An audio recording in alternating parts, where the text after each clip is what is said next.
All right, task for today and the weekend and probably multiple weekends is tear down the old cabin. So this is it. It's time for it to go, that's for sure. This is the kitchen.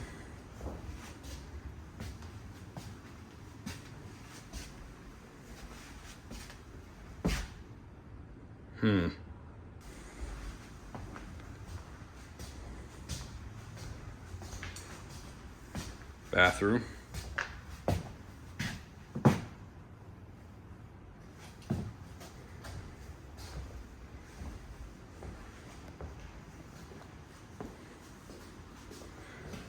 This is the worst of it.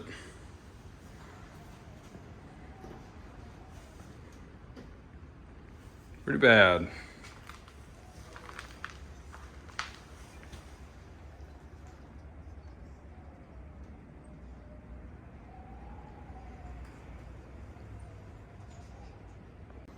I am gonna salvage these two windows. They're pretty big, probably 6 feet long, 3 or 4 feet high.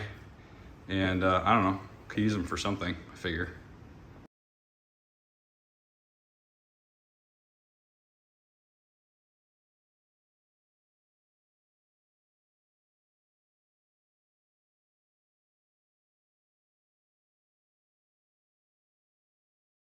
Is trying to get accountants into high school classrooms in his role with the Texas Society of CPAs. It is.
Well, it's going.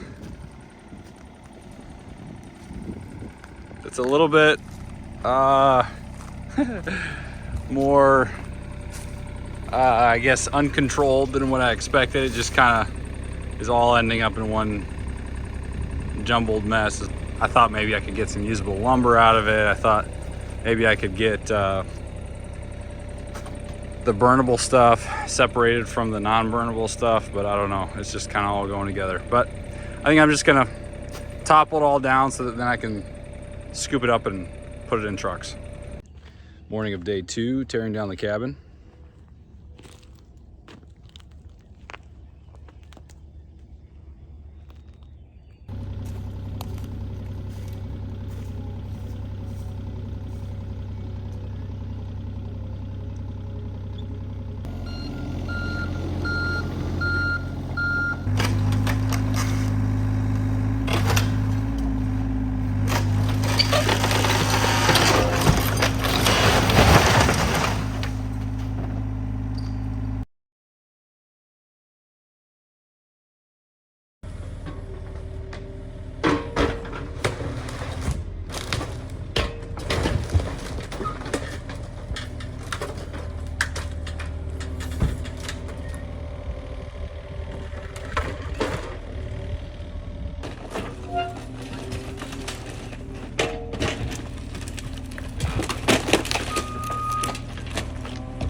All right, so I've taken away 3 truckloads so far to burn elsewhere.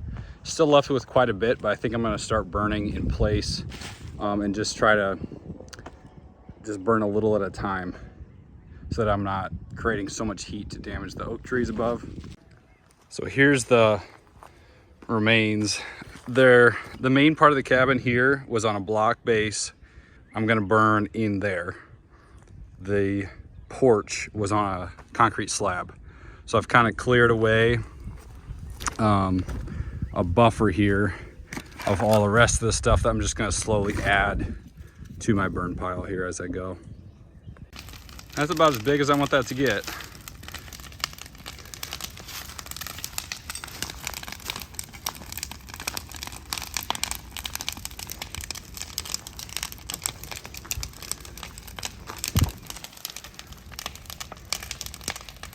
I'll let that burn down a little bit before I start adding more stuff to it. It's hot, but it's plenty far away from these oak trees and it's blowing in the right direction. That one right there is the closest tree to the pile and the wind's blowing away from it, so.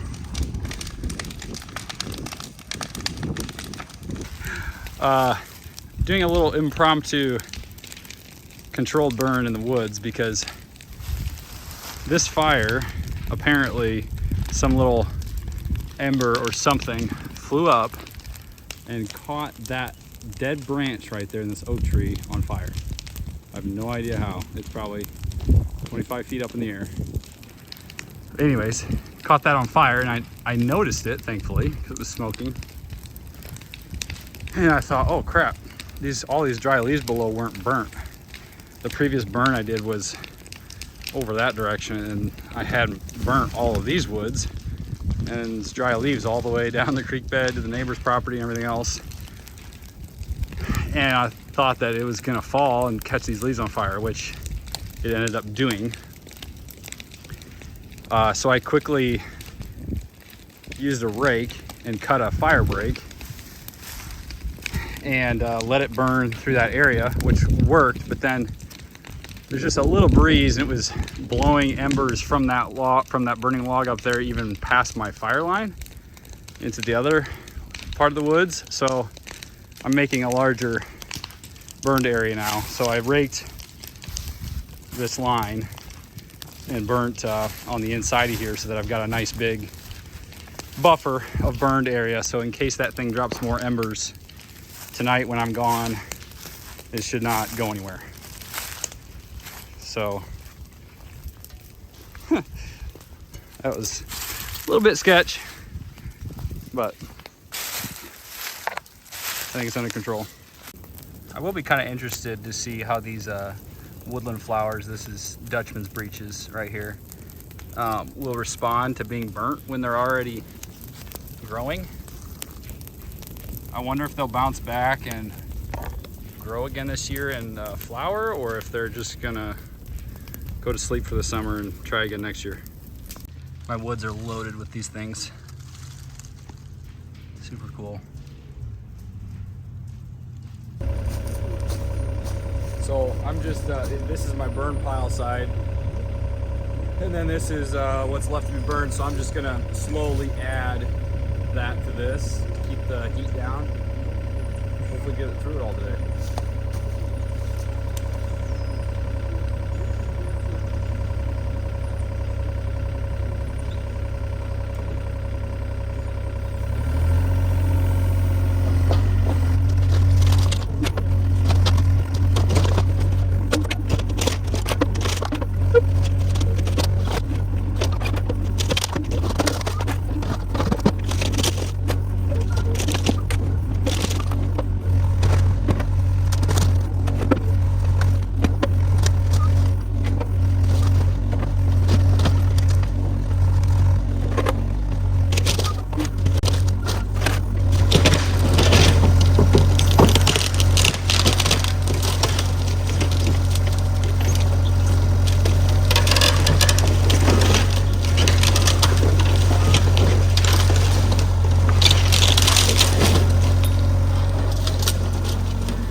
well, that's a wrap. The cabin is completely torn down.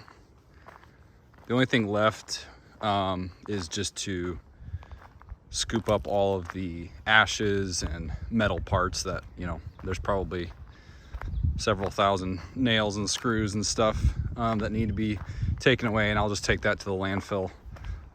That's all of this stuff here, you know. But like I said, I'm gonna leave that concrete pad here, which is just kind of a nice place to set stuff until eventually we build the house. So it's just really nice to have it gone. It just opens the area up so much, and you can really, I don't know, just kind of get a feel now a little bit better for the potential house location in the future. And I think it'll help me to lay all of that out without this in the way.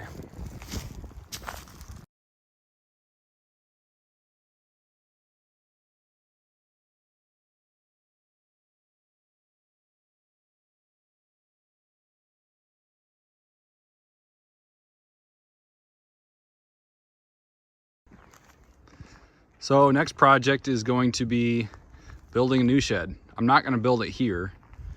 It might be an obvious spot because it's already got a concrete pad that I could build it on, but with the house potentially being rebuilt in this location, it'd be in my way when I go to build the house. So I'm going to build it elsewhere on the property that I'll show you in the next video. But yeah, for now, it feels good to have that gone.